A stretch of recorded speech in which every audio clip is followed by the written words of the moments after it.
नमस्कार, आपण पाहत आहे भांडा फोड न्यूज. एका दमात भ्रष्टाचारी कोमात. सोशल मीडिया, कर्जबाजारी, गुन्हेगारी, सट्टेबाजी, चोरी, मटका, जुगार, दारू, सावकारशाही, न्यायाच्या प्रतीक्षेत प्रशासन. भांडाफोड न्यूज. एका दमात भ्रष्टाचारी कोमात. चंदगड शहरात पिसळलेल्या 2 कुत्र्यांचा धुमाकूळ, 5 जणांवर हल्ला, 1 वर्षाची चिमुकली गंभीर जखमी.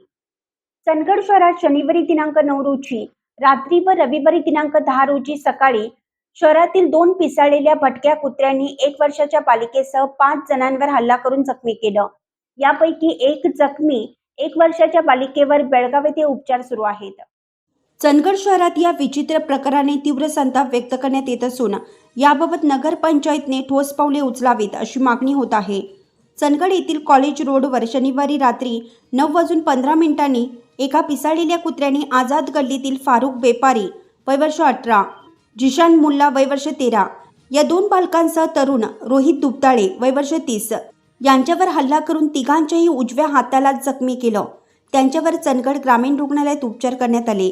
तर रविवारी दिनांक 10 रोजी सकाळी आणखीन एका दुसऱ्याच पिसाळलेल्या कुत्र्याने आपल्या घराच्या कट्ट्यावर बसलेल्या साजिया सलमान बेपारी वय वर्ष 1, आझाद गल्ली चंदगड या बालिकेच्या कानाजवळ चावा घेऊन गंभीर जखमी केला आहे.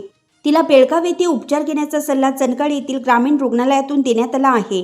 याबाबत नागरिकांनी व लहान मुलांच्या पालकांनी सतर्क राहावे. तसेच संशयास्पद कुत्रा आढळल्यास नगरपंचायतला संपर्क साधावा असं आवाहन नगराध्यक्ष सुनील काणेकर यांनी केलं आहे. तर नगरपंचायत विरोधी गटनेते जावेद अत्तार यांनी जखमी बालिकेला बेळगाव येथे त्वरित उपचार घेण्यासाठी शासकीय रुग्णवाहिका न मिळाल्याने तहसीलदार राजेश चव्हाण यांच्याकडे खंत व्यक्त करण्यात आली.